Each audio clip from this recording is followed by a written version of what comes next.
period. I'm Matt Sweets, and I'm here with Senator Camera Bartolotta. Thank you so much for coming today. I know you got a busy schedule, especially on campaign trail as well. And again, thank you for your patience, because we did have a few technical issues this morning, but here we are. Yes. Thanks so much for having me too. I really, really appreciate the time. Happy to have you. And again, I appreciate you taking time out of your day to show up. Yeah. That's all part of it. Half the battle is just showing up, right? That's what they say. 90% isn't showing up. Right. So, the 46th District, you have a challenger. I do. And in the last 24 hours, I think I received about 7 to 10 mailers from both sides of the fence. Right. I know. Yeah. And obviously there's positives coming out, there's negatives coming out. Now, I'm always one to talk about the negatives first. It's kind of like a Band-Aid to rip it off, right? Right, exactly. So, let's address some of these first, or we can go positive. Well, your choice. I got plenty of stuff here. I think the big thing to address right off the bat is the fact that I'm not sending all of these out. And people really need to look, and people are so fed up with it, as am I. We're so tired of it. Not just the massive flood of mailers going to people's mailboxes every single day, but just the negativity over and over and over and over again.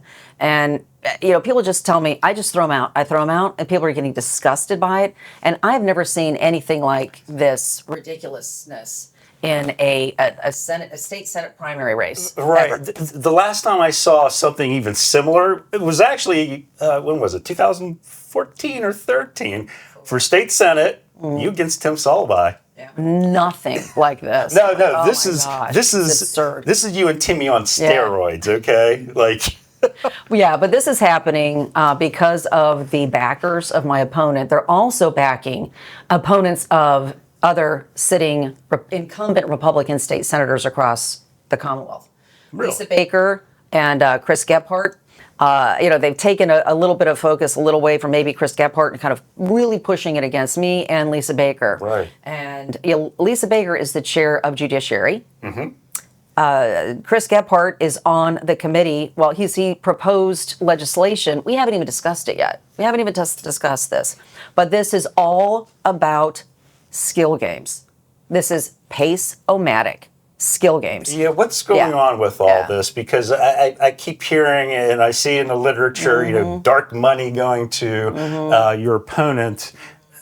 What's the motivation behind that, really?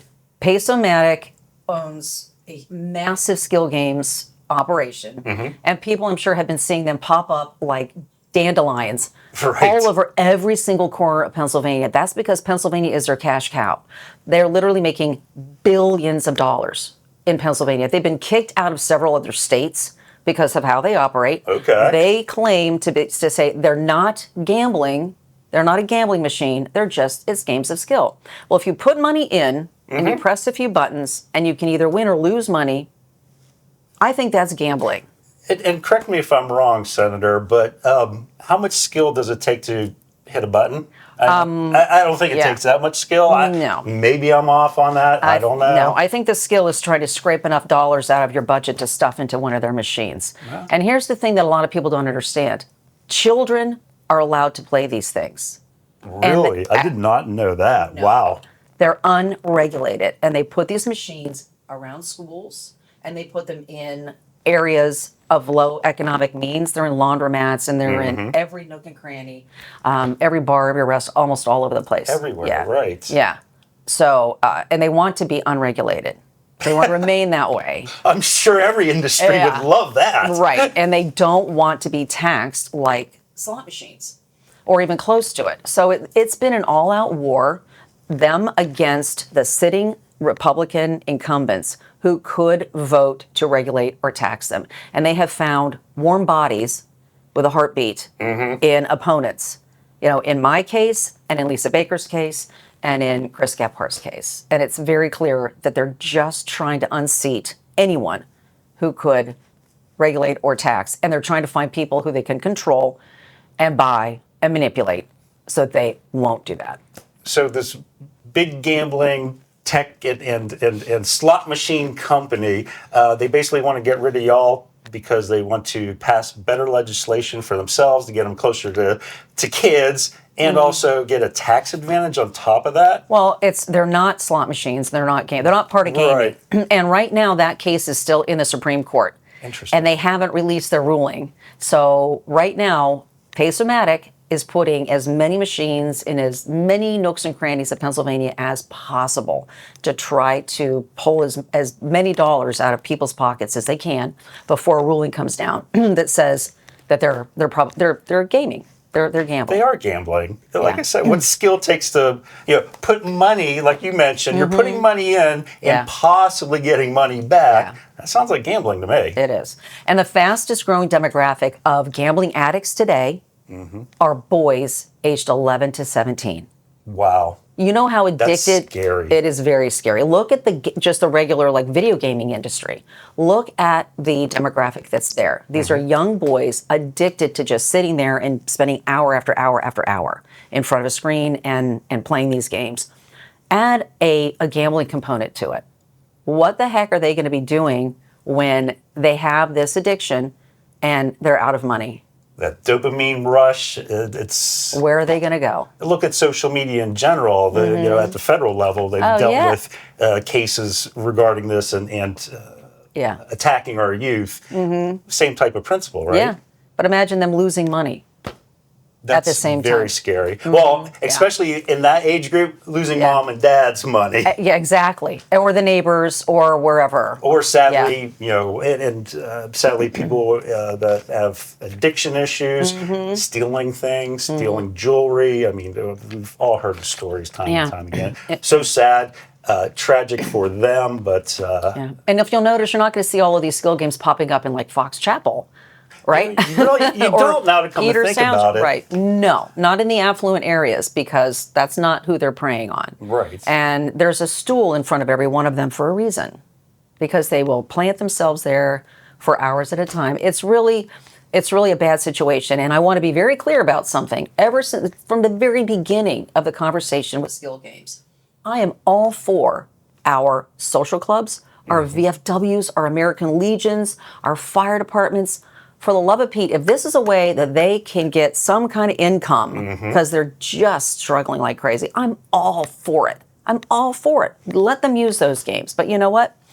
They're not going to have an 11-year-old sitting there all day long playing it. Of course not. Right. They need to be regulated. They need to be protected, and they need to kind of control what's going on there. And being very active, both at the American Legion and VFW, I can tell you that is a lifeline for those clubs that help support our veterans and senior citizens. Absolutely. Oh, I'm glad you said senior citizens. Here's the other thing. Tell. Look at you. Because that's the other thing that this is harming. These skill games everywhere are decimating our lottery system. Our seniors rely on our lottery dollars for their Meals on Wheels, for their senior centers, for all of these other activities, for all of the things that really support this ever-increasing demographic. And we are literally at a crisis. We've been at a crisis point already, but it's getting worse and worse. The geriatric demographic just keeps growing and growing and growing. Sure. But we're chasing young people out of Pennsylvania every single day. Which is crazy because we have, the second highest senior population next to Florida. Yeah, yes, we do. Which blows my mind. We do. I would imagine they would want to move south, But the thing is about that, Pennsylvania, they don't tax retirement. True. So, I mean, that's a nice bonus, yes. Right, but I mean, if you have worked here all that time and you've paid into the system and now, enjoy it. Absolutely. Absolutely. But when you're moving in from other states and you haven't spent those years paying into the system, that really is burdensome to the system. So yeah, we have to make sure that we're maintaining those services for our seniors, and the skill games industry is robbing them of that. And they're getting people that, like you mentioned, warm bodies that have a pulse that that are in debt, this money and that are desperately in debt and looking for a lifeline.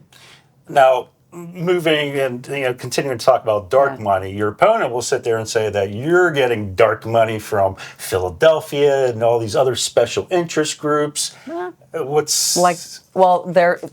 And I don't know. I have not looked at in detail your campaign finance report. Well, and it's out there for everyone to see. It's absolutely. Just very clearly.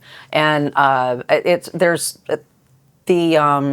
it's Win for Pennsylvania is a group that has been pumping out a lot of the mail and some commercials and things like that. And Sure. I don't see these things before they go out. I look at my mailbox and there they are.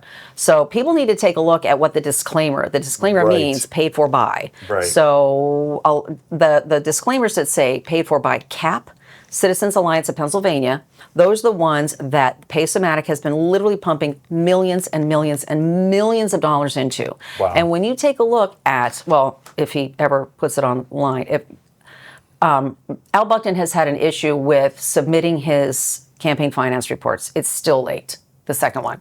The first one he submitted when he was first running was missing $25,000 in expenses. Where did that go? Also, anytime you get a donation from someone over $250, you must put their occupation. Page is missing.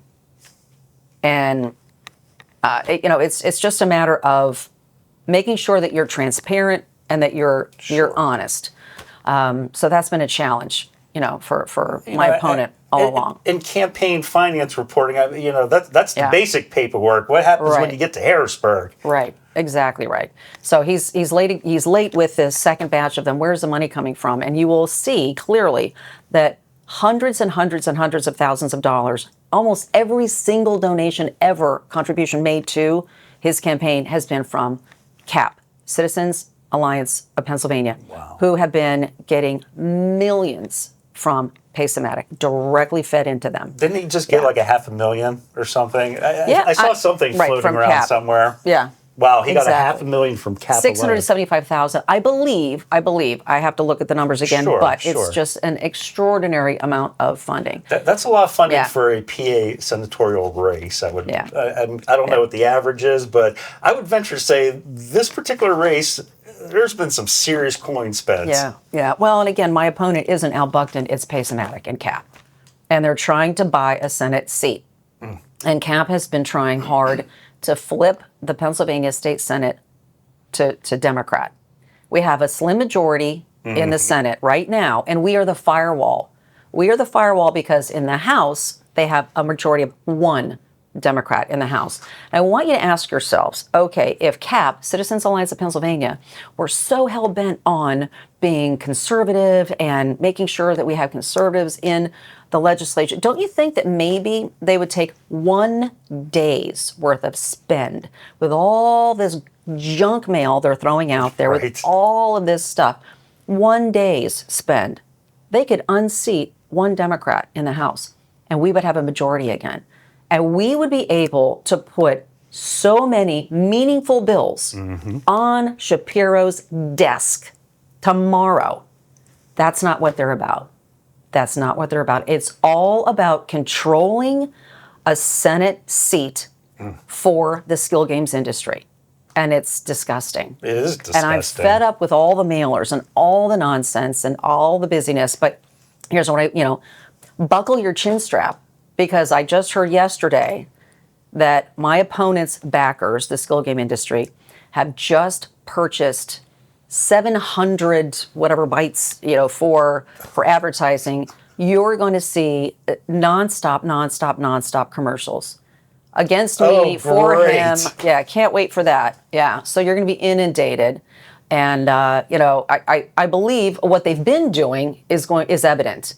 They're going to be pumping out more and more and more lies 24/7 on TV, because it's the last days of the election cycle. Thank goodness. Yes, thank goodness. I can't wait. Same here. Yes.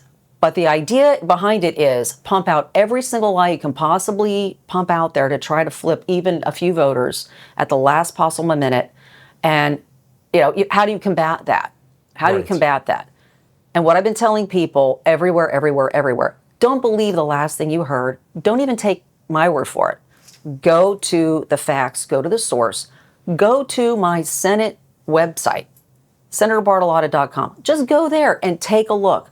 All of my legislation that I've been successful in passing into law in my tenure, all of it, and all of my support from just all of these different entities. Sure. Conservative entities, my entire career.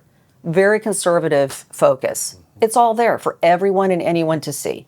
So I just go to the source. Don't believe the mailers. Don't believe the TV. Go check out the facts yourself. No one's fact checking. Correct. And that's why I love having this type of forum. Yeah. That way we can get some of the facts out there. Because my opinion, there's two sides to every story, and then there's what's in the middle, which is... Yeah, there's three sides. Which are the actual facts, right? Exactly. Yeah, there's three sides of the story. Exactly. I agree. And speaking of the sides of the fence here, obviously in the mailers, they've mentioned your husband. Yeah. And, I guess the question is really, in the course of marriage, obviously you're sitting down having dinner, you're doing this, you're doing that. The mailers claim he's a left-wing lobbyist. How do you separate out that? Because I would imagine it's pretty hard sitting, sitting around even watching TV or driving somewhere. Something could come up. Always does. Always does. Yeah. How do you handle that? Well, you know what? This is the thing. I'm old enough to remember there was a time when not every single conversation was political. Oh, I miss those days. I do too. It's astonishing, and it's just us versus them, and we have to hate the other side, and it's just ridiculous. People have had enough of that. And my husband, Bill DeWeese, he was the former Speaker of the House, Majority Leader, but way back in the day, he's the 70s type Democrat, who today are solid Republicans. So you take a look at some of that. Very true on that piece. Exactly right.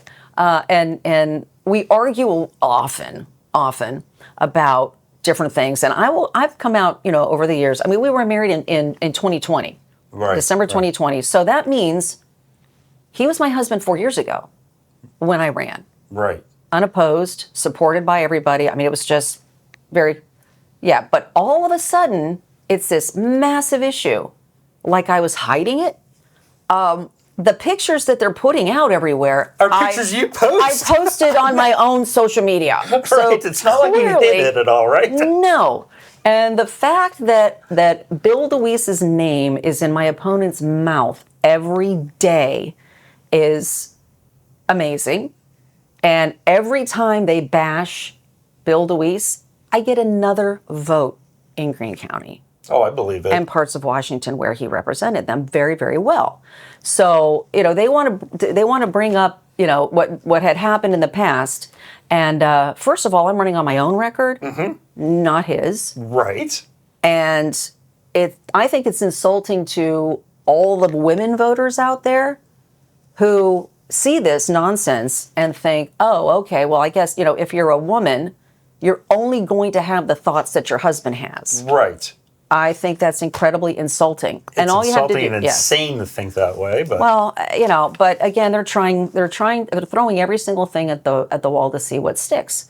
But I'm just to reiterate, I was married to him 4 years ago. Right, and you were senator 6 years prior to that. Exactly. So I have a 3-term record of very conservative, very solid, meaningful legislation, and I think that I'm the only Republican senator in the Pennsylvania Senate who has had 11 meaningful bills signed into law, even with a Democrat governor in the governor's office.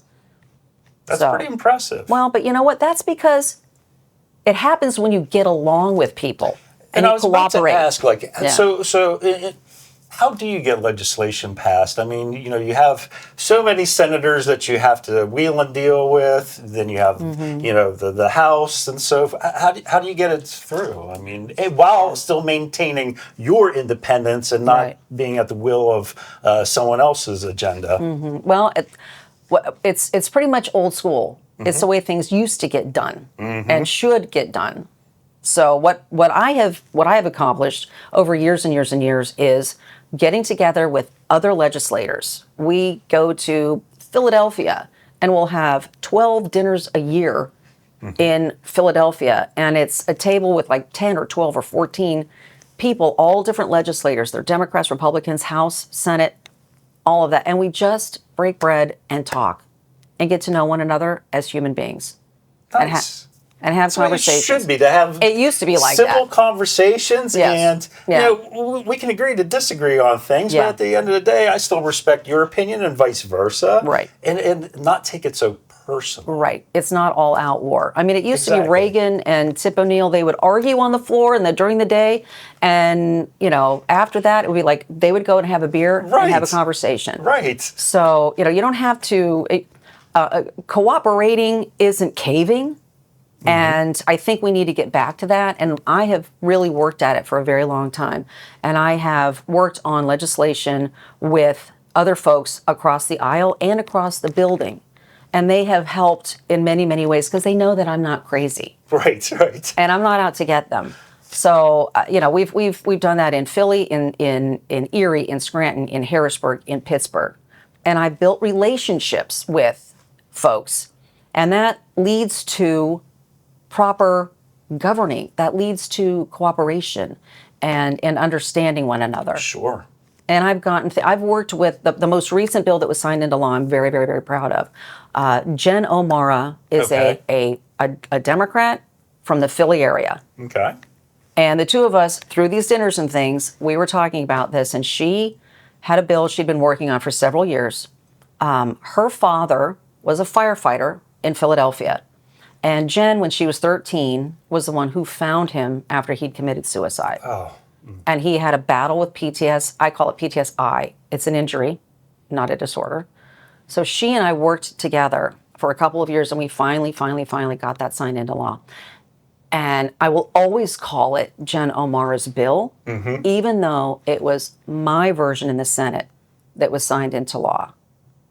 She deserves the credit for that. Nice. But we worked together on this issue. On both sides of the aisle, too. Right. Our first responders, you know, they're not gonna come to your house when it's on fire and say, "Wait, excuse me, are you a Democrat or a Republican?" Yeah, that's not going to happen. No. It's absurd. They are heroes and not superheroes. All of us, no matter what party, owe them everything that we can give them. So, I mean, that's just the way that I think we all should operate. But to be vilified because you not only cooperate with Democrats, but, oh my God, God forbid you marry one. Oh no. I think it's ludicrous and insulting, and we need to get past that nonsense. It's the only way to get things done, and I think the proof is in the pudding. You passed numerous items for, you passed numerous laws and so forth, so that's the proof right there that if we can meet people somewhere, right? And again, with negotiating, as you know, okay, let's figure out what we can agree on, right? And go from there. Exactly. Now, and speaking of legislation and agendas, some of the mailers and some of the things that your opponent is saying is that you rubber stamp a woke agenda. Everything from Dr. Levine to the Crown Act to Black Lives Matter. No, they were. And let's be real, okay? Some of these appointments, when I was on city council, there were things that I pointed that, like, it's like, is that really a battle I want to deal with? Like, it's like choose your battle. Right. Well, the other thing that a lot of people don't understand, too, is the fact that when the governor appoints someone to a cabinet position, especially as a reappointment, even if the Senate says no, guess what? They stay in anyway. It is so absurd. Literally, a flat-out no will get you nowhere because the governor just reappoints and they're acting. They're acting whatever it is for as long as can be. So, and we absolutely have to change that. I believe it's Lisa Baker who has, I think so. She's got legislation that will say no. Put some teeth in it. Sure. Why is there an option for the Senate of Pennsylvania to say, no, we don't recommend this person for the appointment, and it means absolutely nothing? Right. It is the craziest thing. It sounds like a waste of time, waste of taxpayer dollars, even to debate it. It's crazy. That's insane. It's crazy. So, unfortunately, when you're stuck with that position, you just, it could be a rubber band and you just keep going and going and going and going and get absolutely nowhere and dig your heels in and still have this person in that seat and get nothing from it. Or, in our private conversations, it's like, all right, we're gonna get stuck. But can we get something? Can we get something for our side of the aisle? Can we get something out of this? And the idea was, all right, you know what? We desperately need a DEP, Department of Economic Prevention, Environmental Protection, or don't expect a permit. We need to get someone in that seat who isn't so far left and such an extremist and an environmental activist that maybe we can get something done. So it was, all right, we're just going to have to, let's see if we can't get something instead of just dig your heels in and just have a revolving door and have nothing to show for it. Yeah, a bunch of no's gets nowhere, as exactly you know. Right. I'd rather get in the middle and make something actually happen. Yeah, but a lot of us were saying this is just because of the experience and the everything that led up to it, and all of the details, and it just was crazy. And then came COVID, and it was just absurd. And Dr. Levine pulled Levine's mom out of a nursing home and put her into, I think it was the Hershey Lodge. I saw that he did that. Yeah. Absurd. Just a slap in the face. That entire experience was just a nightmare for everyone. And I was chair of labor and industry all through COVID. Whoa. And all through the nonsense of the antiquated, impossible unemployment comp system that we had. That was a nightmare to begin with. And they went from an average of 40,000 applications for unemployment to 2.7 million almost overnight. So my staff and I, we were like literally 24/7, every day of the week, no matter what, trying to get as many people through that system as possible. Sure. And we were taking bulk groups of, anybody who had, employees over like 10 or 12 or whatever, okay, let's put them into this. And we tried everything we could do, and we got as many through as we could as quickly as possible, but it was a nightmare. Yes, COVID was definitely a nightmare. It was ridiculous. For everyone. It was shameful. Yeah. Shameful, yeah. So I would agree. And closing down restaurants and bars and things like that. And I had multiple Zooms, multiple conversations. Every single week I had a Zoom with the chair of the Pennsylvania Chamber, at the time was Gene Barr, and the president of Pennsylvania Manufacturers Association, David Taylor. Every week I had a Zoom with both of them. I said, okay, what are we doing in this industry and that industry, and what can we do here and what can we do there? So they were very, very helpful during that time. Nice. Yeah. And again, it's all about relationships, right? Yes, exactly right. And speaking of relationships, one last major item I've picked up from the negative mailers, and I've heard quite a bit because they tend to be vocal down the Mon Valley. Yeah. We have Charleroi, we have illegal immigration, and we have the Corning plant. And let me just say this first. Having worked in Charleroi, the politicians and the voters who elect them, they are their own worst enemy. I say that right now. So, Charleroi, you get what you ask for, first of all. But that being said, you've gotten blamed for going against President Trump. You've gotten blamed for bringing all these Haitians into Charleroi. Oh my gosh, I didn't even know I had a van service that could do that. That's incredible. How'd that happen? Really? I didn't. Yeah, I know you're an entrepreneur, but I didn't know you now ran vans. Who knew? And I'm glad you brought that up because that has been really a hot button and a manipulated and contrived issue for quite some time.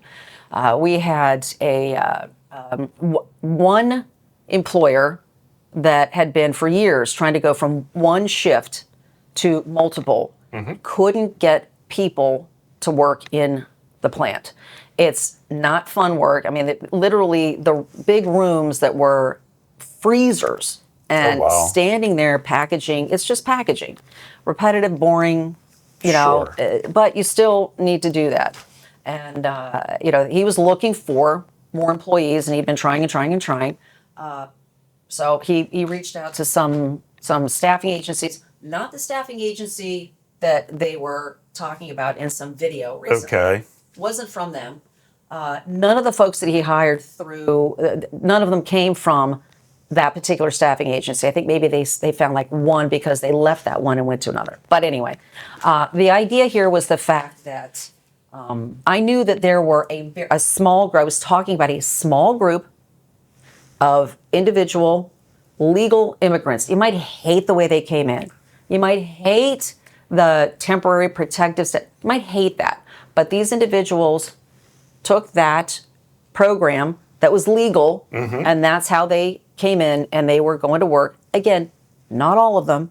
Every time I say anything about it, they say all of them, all of them, all of them. Like, no, of course not. Which is ridiculous. It's you can't absurd. blanket it. No. I can't stand when people say everybody or never or always. It's I don't sad. like words like that in the sad. vocabulary. But it just was, okay, there's a small group of individuals. I'd gone to the plant 4 times and spoken to all the lawyers and everything. Like, you better have the documentation, they better be legal, they better have everything. Oh, yeah. Okay, fine. And interviewed some. And then the biggest issue for me to jump on, as a state senator, there's only so much I can do with a federal issue. Immigration is a federal issue. And as a state senator, you can't go around and round people up and ship them out. Correct. We had a crisis. We had 145 students immediately into this school district in Charleroi, all of a sudden, and they couldn't speak English. And the teachers were having a real struggle, and the superintendent reached out to me and said, is there anything you can do to help? And I thought, okay, in my position as a state senator, what is available? So I applied, I helped them apply, I sponsored and I supported their efforts to get teachers in a program for ELL. It's not ESL, it's ELL. It's just, it's teaching anyone to speak English. Almost like you teach a child how to speak English. Right. Because apparently Haitian is not one language. It's Spanish, it's French, it's Creole, it's all these things. And sometimes it's more than one in the same sentence. So anyway, I said, okay, this is at least something I can try to do to alleviate the strain on the teachers in the school district. And that was a couple of years ago. And just recently, that school district, Charleroi School District, won a Blue Ribbon Award that was granted to only 13 school districts in the entire country. Nice. And that was for behavior and academic improvements. And it's pretty remarkable what they do at that school. To be 1 out of 13, I've toured it before, and it is one out of 13 in the entire country. Right. I've toured that school before, and they do some amazing things. They care very much about their kids. Yes. And for being very, very narrowly focused on one small group and trying to eliminate everything else. I know there are some really serious issues. Sure. With other folks, with even with those folks in Charleroi, the whole driving issue. My gosh, that was a big reason why I jumped on. I had multiple meetings, phone calls, and in person with the Secretary of Transportation saying, I want to be sure no one is getting a license when they can't read the street signs, when they can't read everything. And, everything that was brought to my attention, I went directly to the secretaries of those departments and said, tell me what's going on. This is what I'm hearing. Tell me what's going on. So, in my capacity in the state Senate, I did what I could do to try to alleviate a bad situation. It was tough. It was very, very, very tough down there. Immigration's not an easy topic at any level of government. But like you mentioned, for Biden to have opened our borders the way he did for years and years and years and years, millions and millions of people coming into this country, who knows where the heck they all are? Right. Nobody knows. But, this was just a very tiny little group and trying to do what I could to support my community and alleviate a strain that was imposed upon them without them even asking for it. Right. And, that's the story of Charleroi. I used to live there. I lived in Charleroi for 7.5 years. Nice. But when my late husband and I built a home in Monongahela, our towns are right next door to each other. Right. So. You're from the Mon Valley. Yeah. So. Now, speaking of legislation, you've sponsored, co-sponsored. You mentioned the first responders and the PTSD, or you mentioned the PTSI. I like that. I might have to borrow that one there.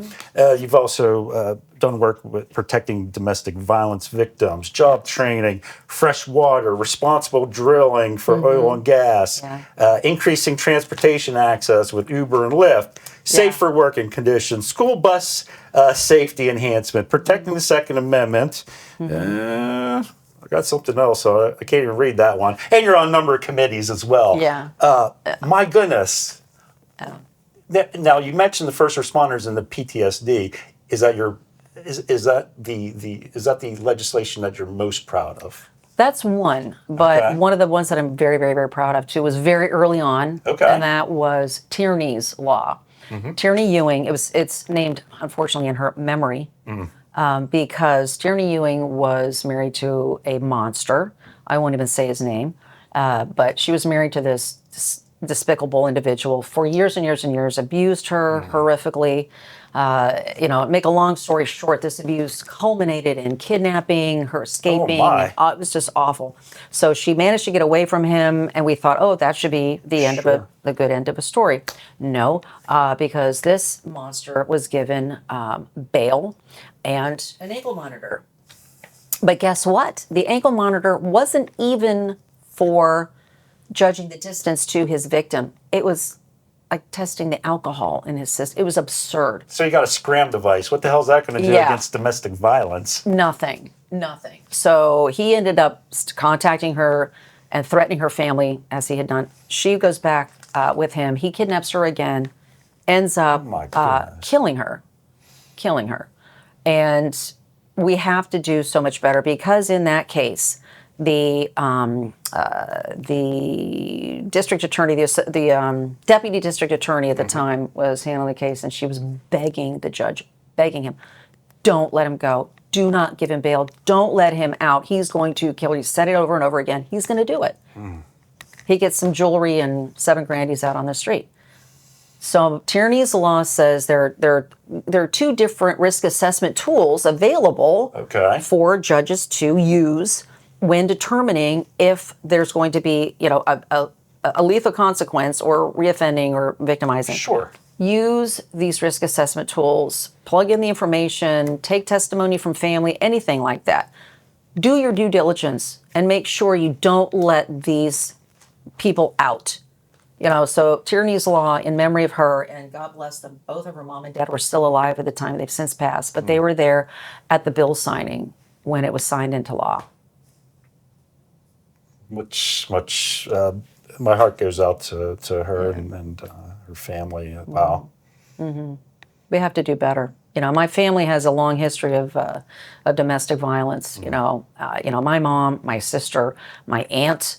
My aunt, oh my God, what a horrible story. She lived in Oklahoma with 5 kids, and every single one of them was molested by the monster who fathered them. And my mom helped with one of the younger girls and brought her out. And she lived with us, and with my mom's efforts, they put that monster away for many years. Thank goodness. Yeah. It breaks my heart. Yeah. Breaks my heart. Now, considering you've accomplished so much so far, why are you running again? I would love to know what it's like to be a Republican state senator with a Republican governor. I think that would be fantastic to finally get there so that we could make really, really, really great, meaningful progress and change in Pennsylvania. If we were a country, we would be the 4th largest producer of natural gas in the world. We have got the resources right under our feet to make so much change, not just for our state, but our country and the world. We could be exporting freedom. We could be doing so much more in Pennsylvania. We should see a renaissance like no other in Pennsylvania. But we've been hamstrung for years, going on 12 years now. The worst thing was RGGI, Regional Greenhouse Gas Initiative. Tom Wolf put us into that initiative very early on when he was governor, and we fought that. The legislature fought that and said, you cannot, with a pen, put us into an initiative without going through the legislature. Sure, right. And this carbon tax is what it was, RGGI, put us into that, and because we said no, we're not going to be under it, but it was over our heads because Tom Wolf was the best governor Ohio ever had. Don't know if you know that. I did not know that. Yeah. I learn something new every day. There you go. And here comes Josh Shapiro, who says, "Hold my beer." Right. And Josh Shapiro came in and said, "Oh no, we're gonna we need to keep RGGI because we have to make them pay their fair share, all that nonsense." And then he said, we're going to let the legislature decide. We said, unconstitutional. We're going to let the courts decide. They said, unconstitutional. And he sued. He appealed that decision, and it's been hanging over our heads for 6.5 years.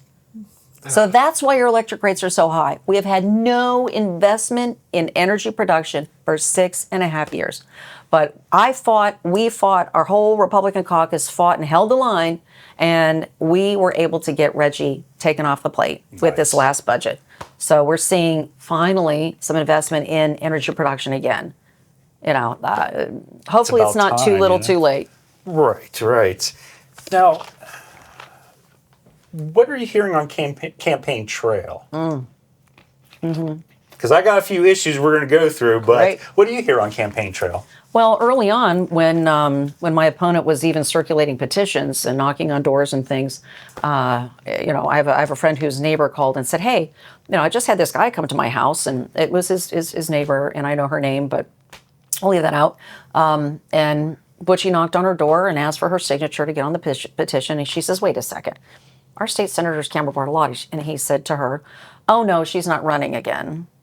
It's just between me and then the other guy who was, trying to run as well, but didn't get signatures." Phillips guy. Yeah. Okay, yeah, and okay. You don't have to be deceitful. You don't have to tell stories. Stand on something. But the campaign trail for me has just been, look, this is ridiculous. We're tired of all the vitriol. We're tired of all the misinformation. And, you've done a really good job, and we're behind you, and we'll come out and vote. So it's been very positive. Very positive. Nice. Very positive. Yeah. Now, looking at some of the issues, we talked about skill game machines, slot machines, let's be real here. Yeah. Some other things here. In terms of these issues, what I'm asking is, what are your thoughts? Do you support it or not? And in some cases, how will you address it and why? Oh, the skill games issue? Well, I'm going to go through some of these. Oh, if you want to do skill games first. Oh, that's fine. Yeah. I mean, like I said before, I've always been very, very, very openly for having these devices so that they can support our social clubs, our, the Moose or the Elks or the fire departments, volunteer fire departments. Wow, are they getting hammered? Yeah. Their costs are skyrocketing, and fewer people want to volunteer. So I'm do anything and everything I could possibly do for volunteer fire departments. But even the VFWs and the all of our American Legions and things, all for it. But they have to be regulated. Kids can't come in and sit at these things and play them for hours and hours and hours and hours. And there are people who have self-declared that they've got a gambling problem, and they aren't allowed to go into casinos and pump their kids' college tuition into a slot machine for a reason. But I think that they should be regulated, and there should be some kind of a tax on them. I don't know what that is. We haven't even discussed it. We haven't even gone over it yet. But they're a gambling device. Right. And they should follow the same path as all the other gambling devices that we've allowed into Pennsylvania. We don't want them taking from the lottery system. We don't want them taking from, all of these other efforts. And guess what? Also taking away from the LSA, the local share account, which provides millions of dollars across our county, Washington County, that it has been used as leverage for other major grants and have kept taxes low in so many of our suffering communities. I have a question for you, being that you brought up LSA. Why are some elected officials in Harrisburg, why do they want to move that money to Harrisburg out of the hands of the locals? That's a very good question. And again, my opponent has said openly he would like that local share account funding to go right back into the county. Let the commissioners decide where it goes. And he has said that openly. Oh, man. Yeah. Not knocking the commissioners, but still, though, But again, it's something, and it won't to lower property tax. I know absolutely all the gaming and everything else. It's just, they authorized it years and years and years ago, long before my time, to help offset property tax. Two things about that. Number one, when they did that, great. But then they took the pool and they made it so much larger that diluted it. So people get like $125 or something a year. What is that going to do for your property tax? Especially that it keeps going up and up and up all the time. Two, maybe my opponent doesn't mind that LSA funding going, right back into the county because he got one heck of a sweet deal on his property tax in Carmichael's. He has a 6,000 square foot, 6-bedroom, 4-bathroom house with a guest house and a pool and a bocce court. Wait, he has a bocce court? Yeah, and he entertains. In a guest house? Yes, No. yes, and it's in Carmichael's. When he purchased it in 2012, I think it was $125,000 around that amount. And now it's quadrupled and exploded in size. I can imagine. He still pays $5,411 a year in property tax. That's a really, really sweet deal. That is a pretty nice deal there. Yeah, I don't know anybody else who's got that kind of property. I know what I pay right here for the city. Mm-hmm. Yeah. And he has a pretty nice deal there. It's a sweet deal. Right, right. And that's public information. It's right there on Zillow. You can look it up. Yeah. Might have to pull that up there. There we go. Some other issues, data centers. Yes. And because you mentioned energy a little bit earlier. Yes. Talk to me about data centers. I sure will. That's wait. She brought Senator Camera Bartolotta came with a bill in hand here, folks. Yes. Talk to me. Yeah. It's like 4.5 pages. It's very easy reading. Mm-hmm. What this does, it mirrors some legislation that's in the House right now. It's not enacted, and there's so much misinformation going on about this particular legislation.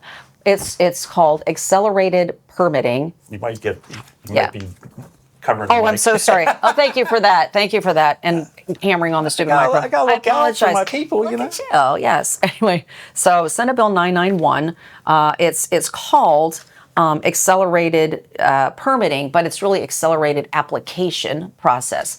Let me put it succinctly. Anyone can go on and read this. It's really short. It's very easy to read. Mm-hmm. What this would do is facilitate a department in the Pennsylvania government, the Community Economic and Recreational Developments, to locate 15 sites across Pennsylvania that would be ideal for data centers. Fair. Brownfields. Perfect example. We have so many of them. Yes, we do. It would authorize 15 sites, locate those, and 5 of them, 1/3 of them, have to be next to either a decommissioned or soon to be decommissioned energy source. Oh. Either a retired coal-fired power plant or a gas-fired power plant, something, right? So that it produces its own energy. That's in the bill. And the only way anyone would get this particular, it's like Disney where it's like, here's your fast pass. Right. Okay. It doesn't mean that they don't follow every rule and regulation. Actually, quite the opposite. The only way they get to stack their permitting process is if they meet or exceed the highest environmental regulations on the books. No one's cutting corners. No one's just handing out permits. That's total misinformation. Mm-hmm. They have to meet all of these requirements, and the DCD can issue these permits because they'll know where these 15 sites are. Sure. And what permits they need. So they can start that process now.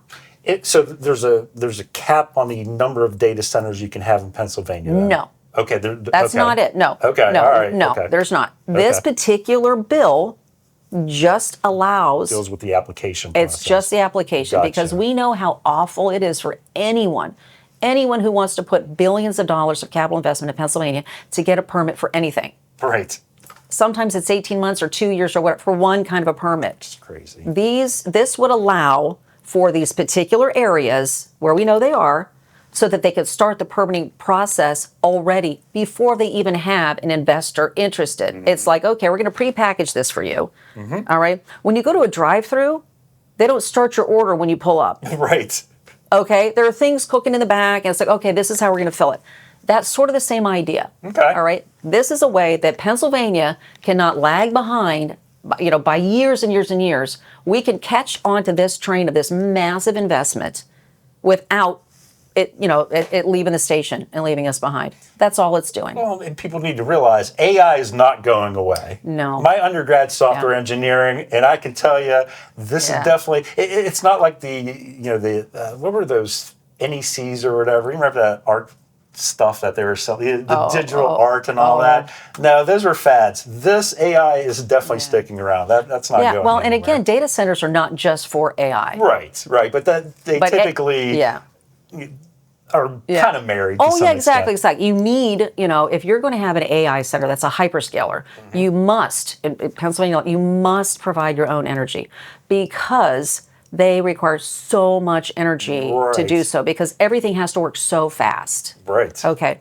But it's not just for creating these ridiculous memes and stuff that you're seeing all the time, putting people in fake situations. AI, I've been talking to someone who actually lives in Harrisburg, and he's a genius. He's developed what he's calling quantum AI.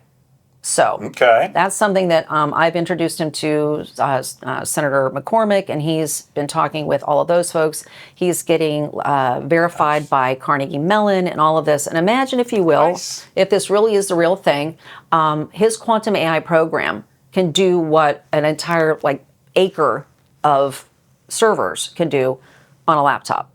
Wow. So we'll see. Wow. We'll see. That's remarkable. Yeah. But if you're coming into Pennsylvania and you want to have that kind of a facility, you must produce your own energy. And there are many, many ways to do that. So let's focus on putting more electrons on the grid than you need for your data center. Sure. Putting some back onto the grid, which we desperately need, lower the cost of energy for everyone around you, and be a good partner and be good for the environment. Because those are, and I'm glad you mentioned that, because with their own energy source, because a lot of people, and I'm sure you hear it all the time, they complain about the fact that, or the potential that their energy bills are going to go through the roof, and also water supply. Yeah. How does that tie into all Definitely, this? I'll explain that to you too. These data centers, as you well know, I mean, even when you go into, I don't know, a telephone company or something, you see all of these machines going at once. They have air conditioners and coolers and stuff because, when they're using a lot of energy, it creates a lot of heat. Yep. So a data center creates a lot of heat, but especially on really hot days. Right. So if anyone's looked outside recently and noticed the temperature that we've had over months and months and months, they're not going to need all that cooling for a data center on cooler days. There is a development happening in my district in Greene County about the Robina mine, and it's a brownfield, has been for a long, long, long time. They're using that area, but the first thing they're doing is building the energy production they're going to need to facilitate that potential data center. They're building the energy situation, but there's a river that goes right by there that literally 17 million gallons a minute flow by every day of the year, nonstop.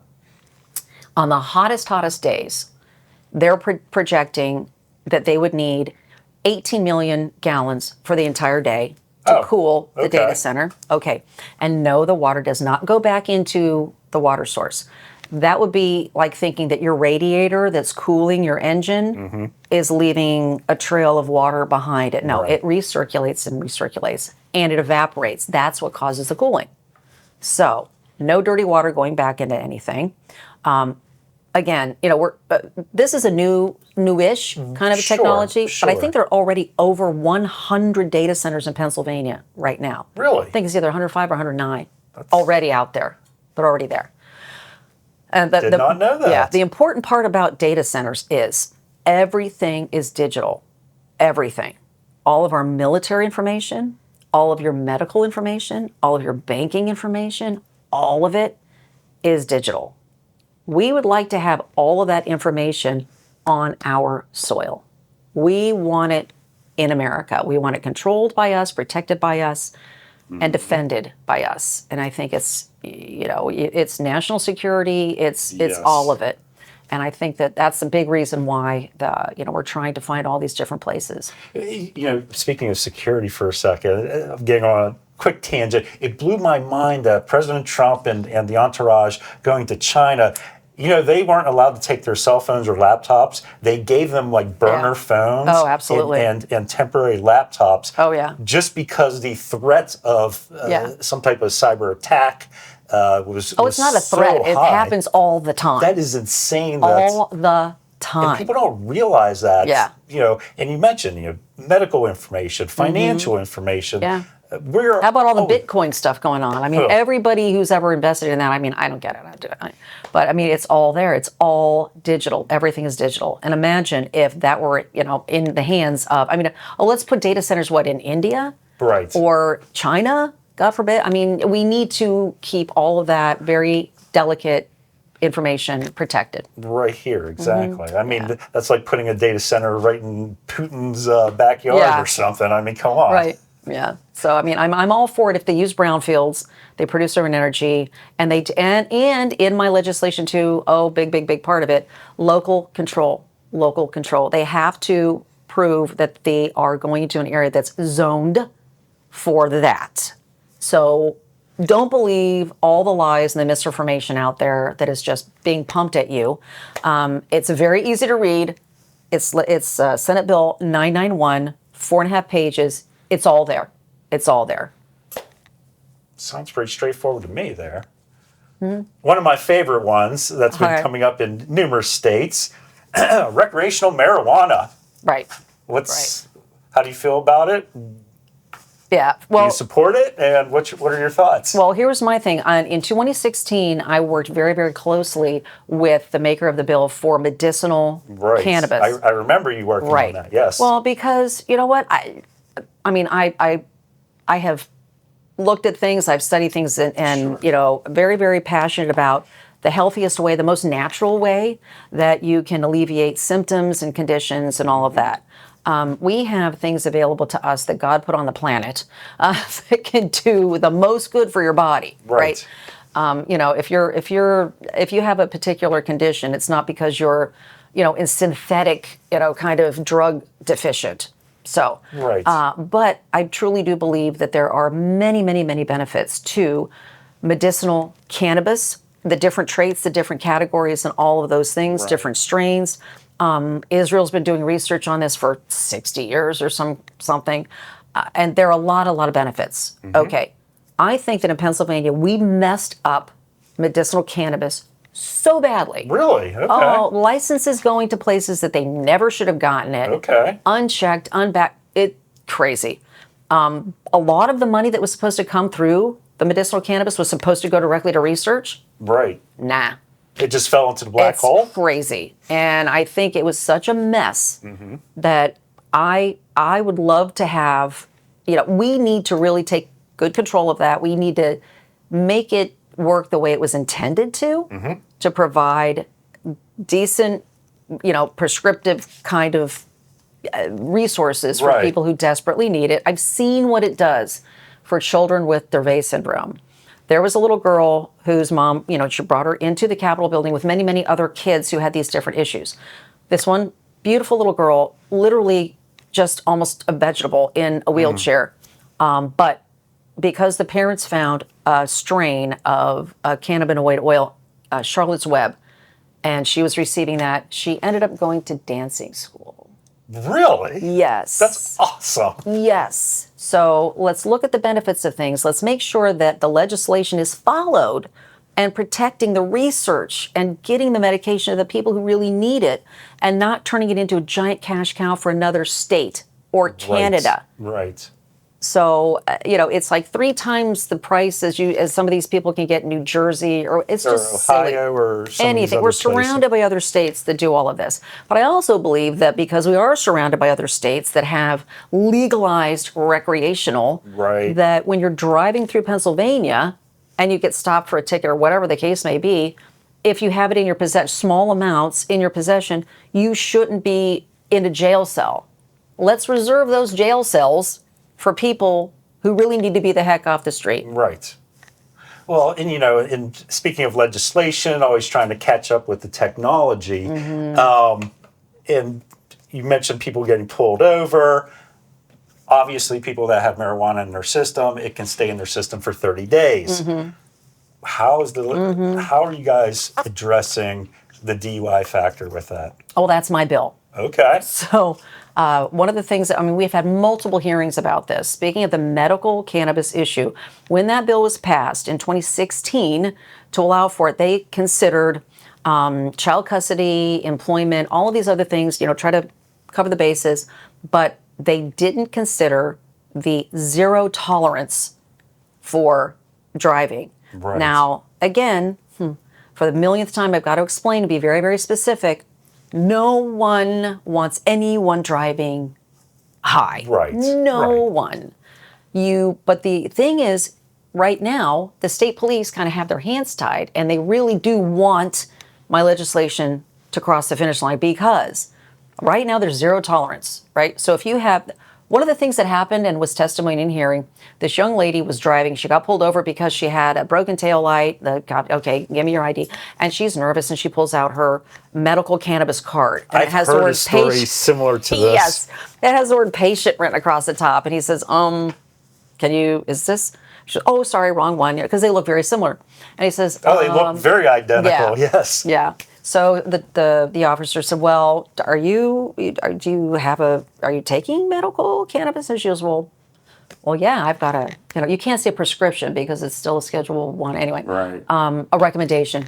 So she said, well, yeah, but I took it like 2 days ago or something. And he's like, well, he hauled her in, had a blood test. There are these trace elements that will appear, as you said, sometimes for 30 days. Right. It doesn't mean that you're incapacitated or impaired. But because of that, these people get DUIs. And it's on their record. It interferes with their child custody. There was one guy who it was put in the newspaper that he was arrested. Charged with a DUI. He lost his job. It's awful. So if we're going to allow medical cannabis, we have to close that loophole. It'd be like, imagine being pulled over for, rolling through a stop sign or something. And someone sees a prescription, an unopened bottle of, Robitussin with whatever, right. Sorry, you're going to get a DUI. Wait, what? Right. What? It's not even, nope, sorry. Well, I heard even... It's just crazy, yeah.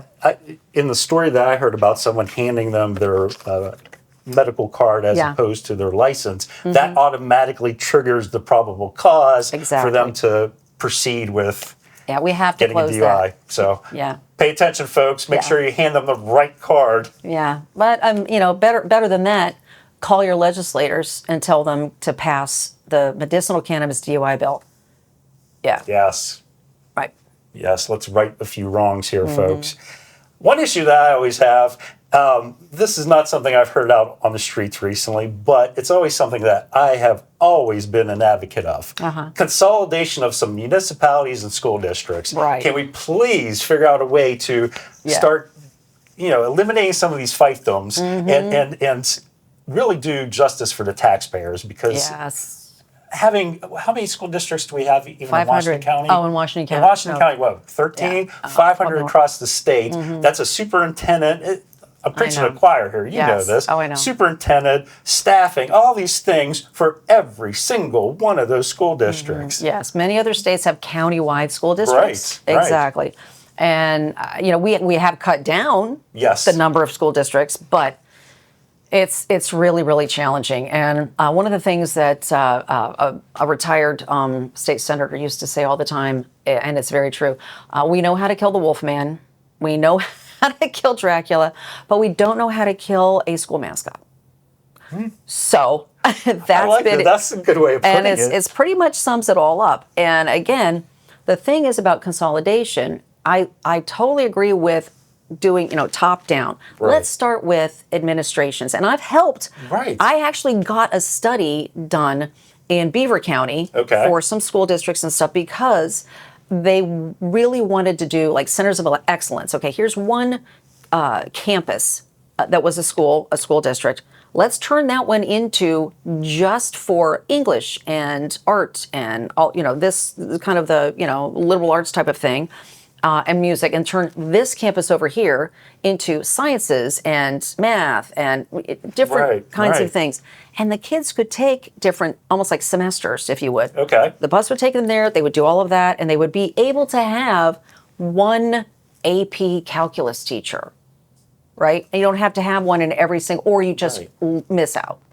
I thought that was brilliant. And they had a study. Sense. Yeah, Johns Hopkins came in, they did a whole study, and they worked with parents and all these other things. And, let's figure out a way to do this. The other thing, though, that's extremely important, and I want to make sure people understand this, my opponent wanted to, he suggested consolidating 3 different school districts. Okay. When he was on the school board at Carmichael's, he went to the chair of Jefferson and Mabletown, right? And basically had a letter he wanted them to sign off on. And one of the superintendents says, well, I have to pass that through my school board. Right. Oh, no, it's just to do a study. It's just to do it. That's not what it was. It was a paper saying that. I know you got to get ready to run. No, it's okay. No, it's just, yeah. But this is great. I really appreciate it. But, he basically wanted Carmichael's to merge with Jefferson and Mabletown. Okay. But Carmichael's at the time had a lot of debt and wanted to consolidate, but have all of those 3 schools in one district, but be the Carmichael's name, the Mighty Mikes and all of that. Okay. And they were saying, wait a second, why would we lose our identity and take on your debt? That doesn't really make sense. But that is a familiar strain with different schools out there. So, some of these schools do have debt on their books, and the other school districts like, we're not going to absorb that. Why would we do that? Look at Wash High and Trinity. You literally can see each other's high school from one another. I mean, come on. I know, exactly. But there are ways that we absolutely should and can. And one of the things I've been talking about, because I visit schools all the time, all the time. I have a great relationship with all of these superintendents and everyone. But the thing is, if we want to really, really save money, one of the things on my initiatives is to have Commonwealth-wide the same textbooks, the same material. If you buy it in mass like that for each different school, you're going to do 2 things. 1, you're going to save millions and millions of dollars. Number 2, you get the same education no matter what your zip code is. I like that.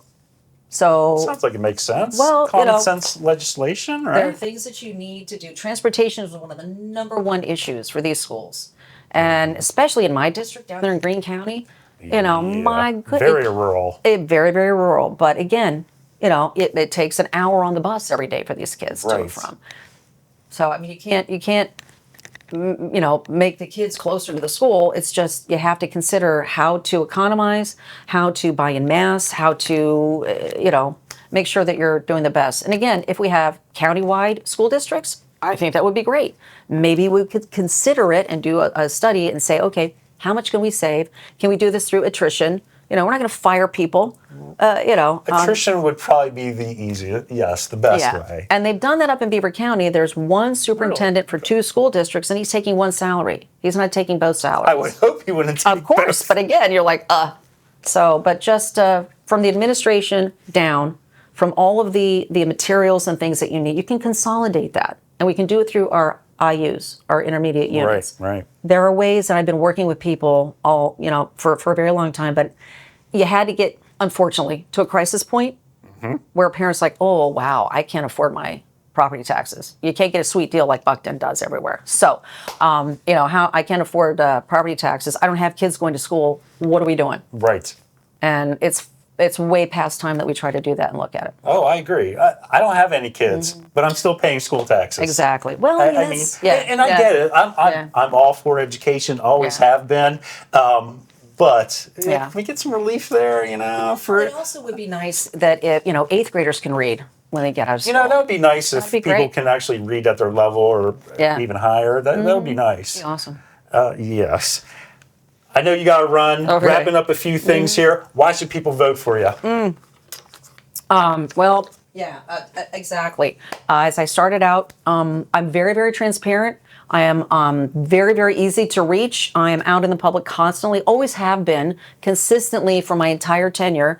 I have had meaningful legislation signed into law that benefits taxpayers, the disabled, consumers, all kinds of different things. I'm working really hard to bring really good quality of medical care to the forefront. I've got a bill that allows nurse practitioners to have full autonomy after 3 years or 3,600 hours of training. Good. We need them desperately. We need to keep people in Pennsylvania. We need to keep young people who graduate into careers in Pennsylvania. I've been 1,000% behind our building trades. 1,000%. You earn while you learn. They pay their taxes. They have no debt, and they pay for their own retirement, their own health care. Phenomenal. And you can come out of a training program with a great career that you love to do. And again, we've really, really accomplished a lot in my 3 terms, and I'm looking to do it again. I'm looking to do it again because, people have told me you're doing a great job. As a matter of fact, my opponent actually said that. I think I saw something about that. Yeah, He had great a few job text on Fox. messages, and that was only a couple years ago. So great job on Fox. You represent us well. Keep up the good work. So, but again, not to be flippant and not to be sarcastic, but to be very deeply, deeply grateful and blessed. And I feel that I love what I'm able to do. It really is astounding what my team, who I believe are the very, very best crew in the Senate. They have big hearts, and they have, so much, so much going for them, and they work really, really, really hard. And we try really hard to make sure that we give everyone in the district, I don't care what party you're with, or even if you're not registered to vote, we need to make life better for everyone. And that's our mission, and that's our goal. Amen. I love it. I love it. A fun fact, something about camera that nobody knows, that you're about to spill the beans on. Okay. One fun fact that we don't know about you. Oh my gosh, one fun fact. Let's see. I'm going to be a grandma for the 3rd time. 3rd time? Congratulations. Yes. Wow. My daughter, Devin, lives in New Orleans. She's a main anchor for CBS News down there. She has a beautiful little girl named Flo. And she gave her the middle name Bruce for her dad, who passed away in 2009. So homage to her dad. And then my son, Dante, and his wife, Sienna, have a beautiful little girl, Rosella. So I have Flo and Ro. And my daughter has another one on the way. So we're trying to figure out what the heck we got to go. What?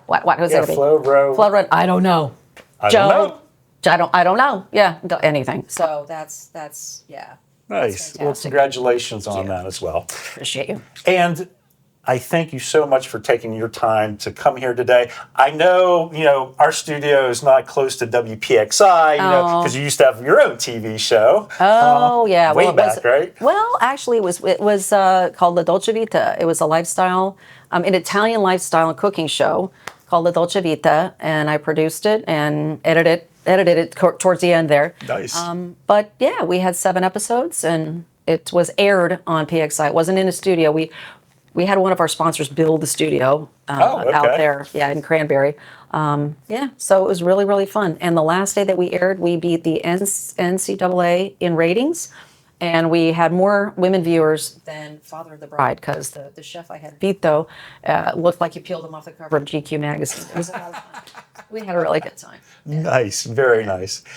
Well, folks, do you have any last words you'd like to say? Not to be, Debbie Downer or negative or anything, but people really should understand where my opponent is coming from, who's supporting him, where all of his money is coming from, and the fact that he is literally under an active criminal investigation for voter fraud, for saying he lived in Washington County when he lived. 2 courts said no, he lived in Greene County, but when he signed a 6-month lease, on the day of, he changed the address on his driver's license and registered to vote. Who does that when they're saying, I'm just moving up to an apartment so I can look around to see where we want to move in the future? It's crazy. Considering Greene County's adjacent 39 minutes. Right. 39 minutes away. I'm sorry, I don't think I would waste, even if I have enough money to afford a 6,000 square foot home, I don't think I'd rent, a little apartment with apparently 4 folding chairs and a card table. It wasn't a card table. It was a folding table with folding chairs and 5 sweatshirts in the closet. So I heard. That's a challenge. I heard he was on Marty or something, and Marty Griffin. Marty brought up a sworn affidavit regarding that. Well, I mean, the fire marshal was told, okay, this is a business. It's his campaign office, right? So he had to go in and inspect because if, he signed a lease because it was a residence. But if it's a business, you have to go to a zoning meeting and, change it and all that other stuff. But so he went in and inspected, paper plates and plastic forks and 5 sweatshirts in a closet and a folding table and maps and stuff on the walls and some folding chairs.